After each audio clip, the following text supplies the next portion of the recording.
Hello, my friends. It's Katie. Welcome back to my channel. I am here today to do the Mid-Year Freakout Tag.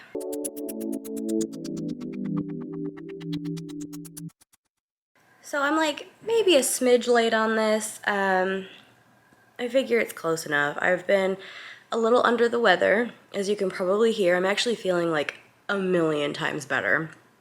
It's just that like everything is now just like trying to come out through my nose all at once. And that is not fun. But yeah, I feel like a whole new person. But just the idea of going to my filming room and setting up all the lights and everything, like it's too much work. So I've decided to just take a low-key approach, and we're just gonna chill in my living room. It's probably a little echoey because I am packing because we are moving in a couple months.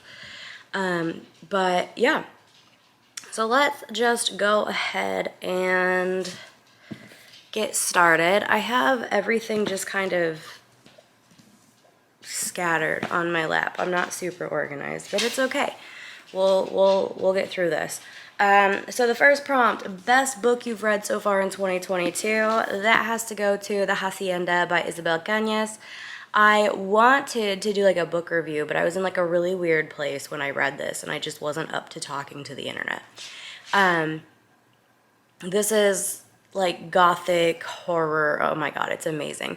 If you enjoy Rebecca and Mexican gothic, this will be right up your alley. You kind of have to like both of them though because of the cross section here. It's definitely horror.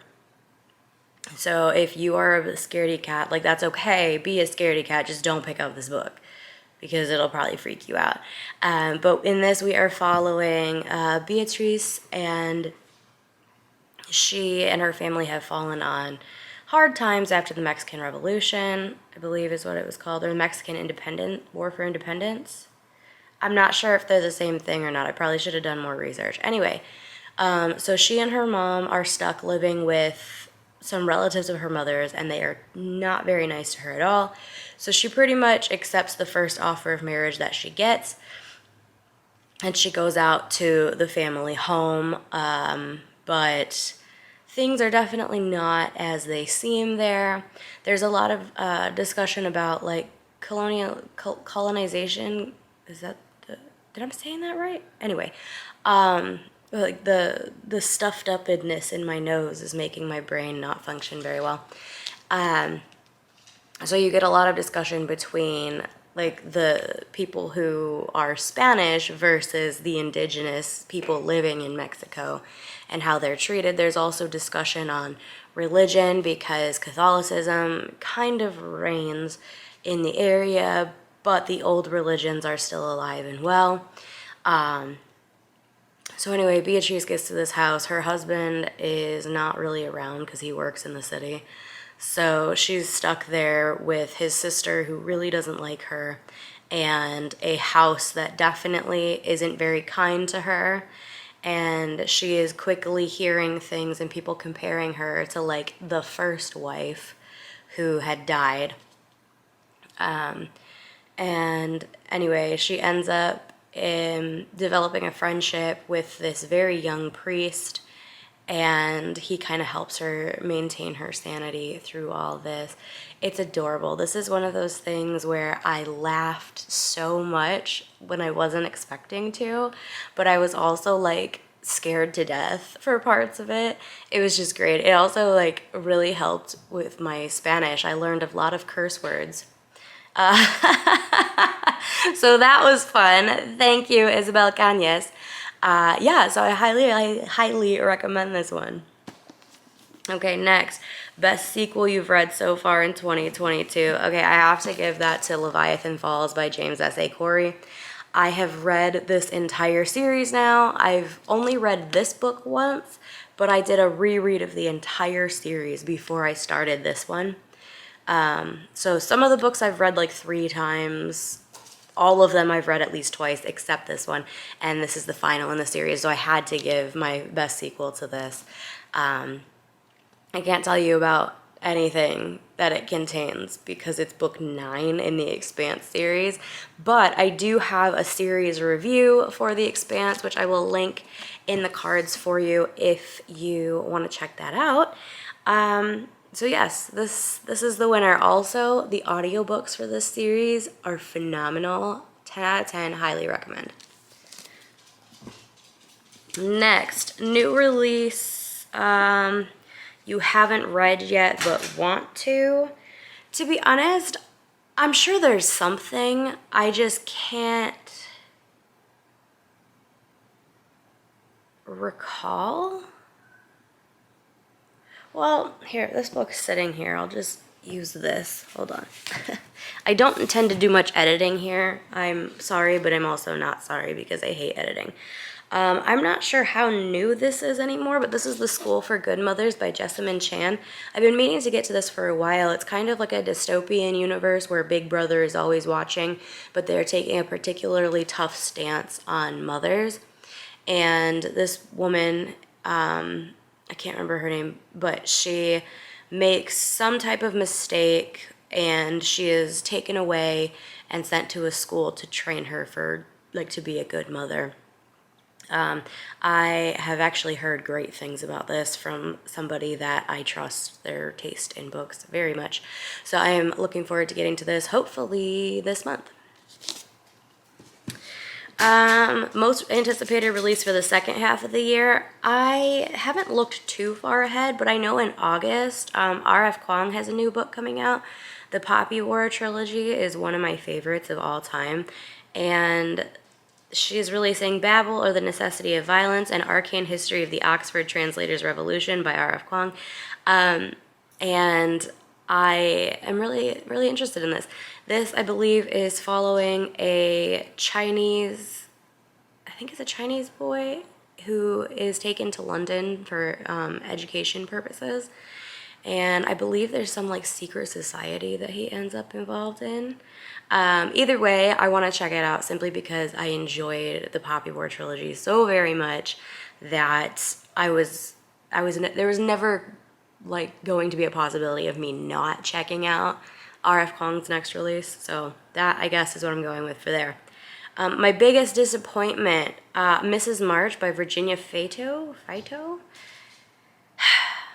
I barely even remember what this was about now. If I recall, it was a woman who had married someone who was quite a bit older than her, and he is an author, and he wrote this book, and somebody compares her to the main character, who she, frankly, finds to be completely loathsome, and her anxiety just gets ratcheted up to like 11, and she slowly loses her mind.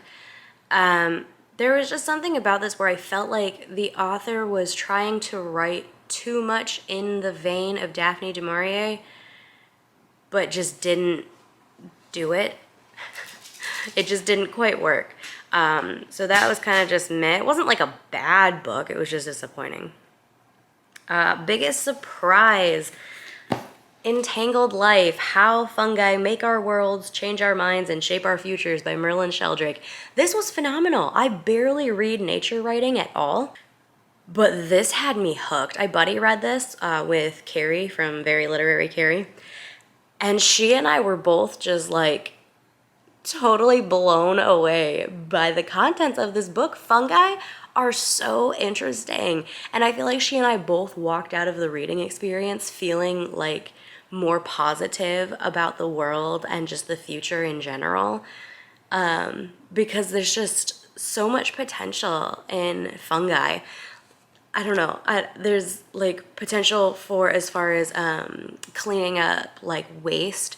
There is oyster mushrooms where they can like function perfectly fine by breaking down like cigarette butts and diapers and things like that. They like actually thrive just as well as that as they do on other things. There is, I believe it was an algae that can repair radiation damage.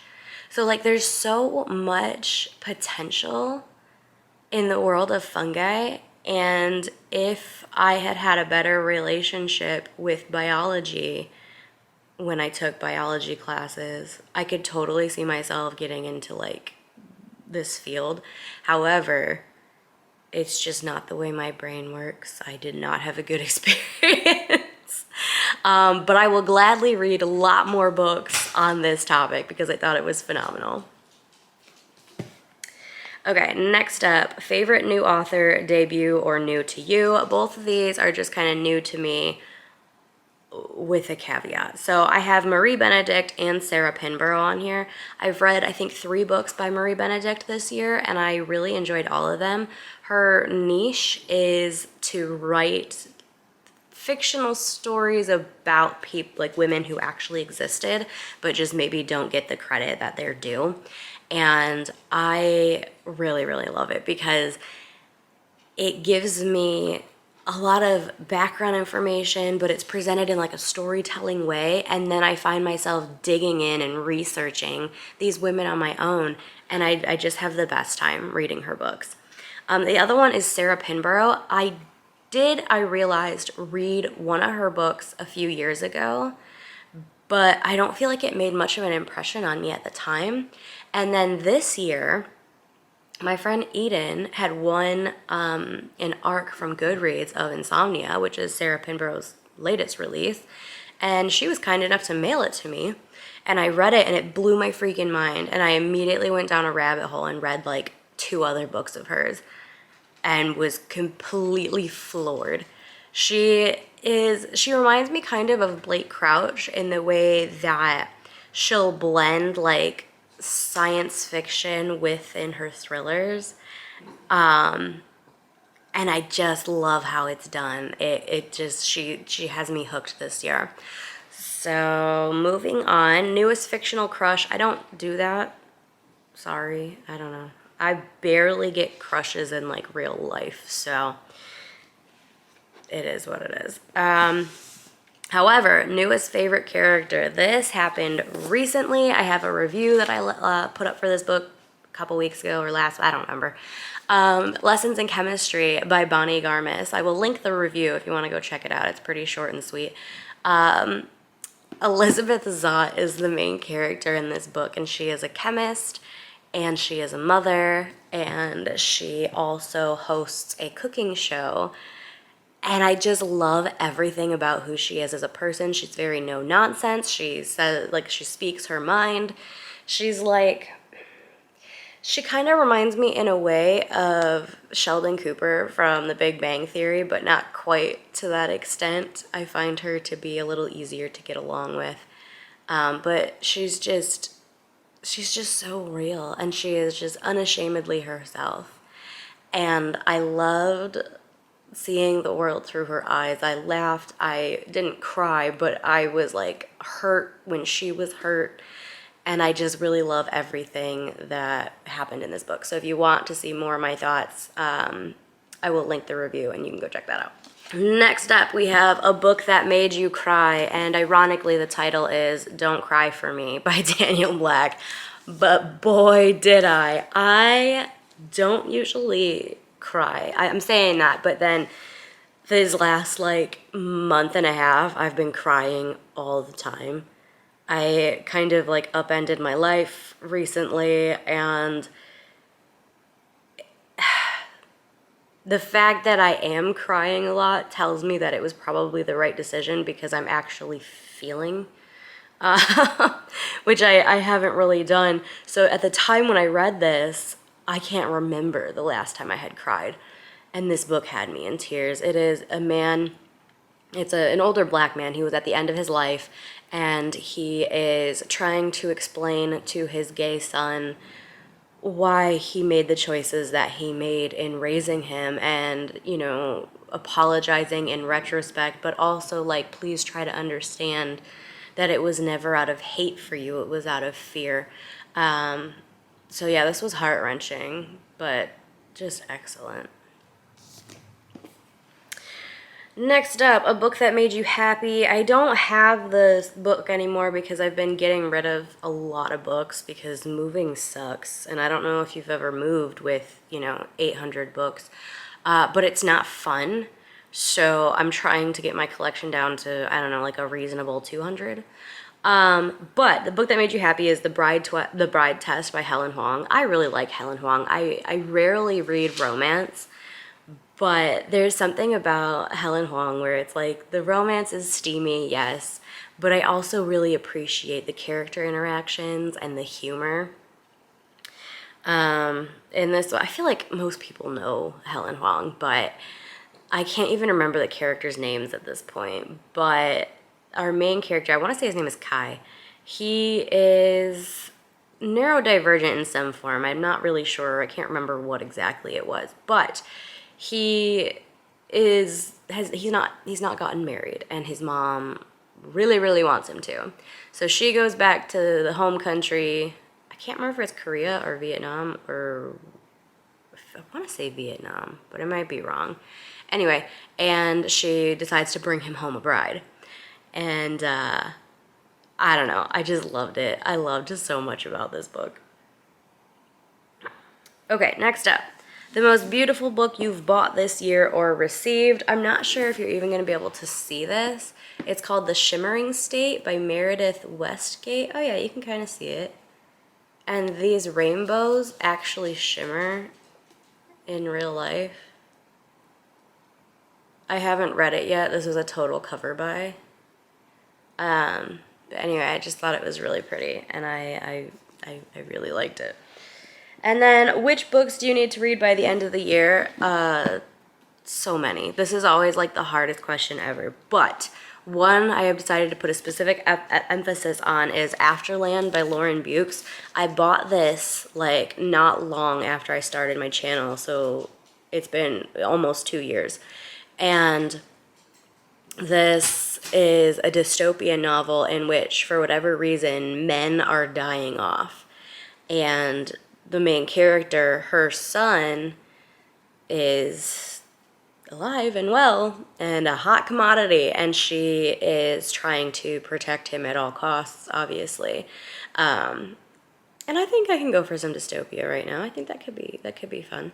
So hopefully I will get to this one very soon. Okay, that is the Mid-Year Freakout Tag. Let me know in the comments if you have any favorite book that you've read this year, any new favorite characters, any books you want to get to, whatever you feel like telling me. I want to hear it. But yeah, thank you for watching, and I hope I'll chat with you soon. Bye.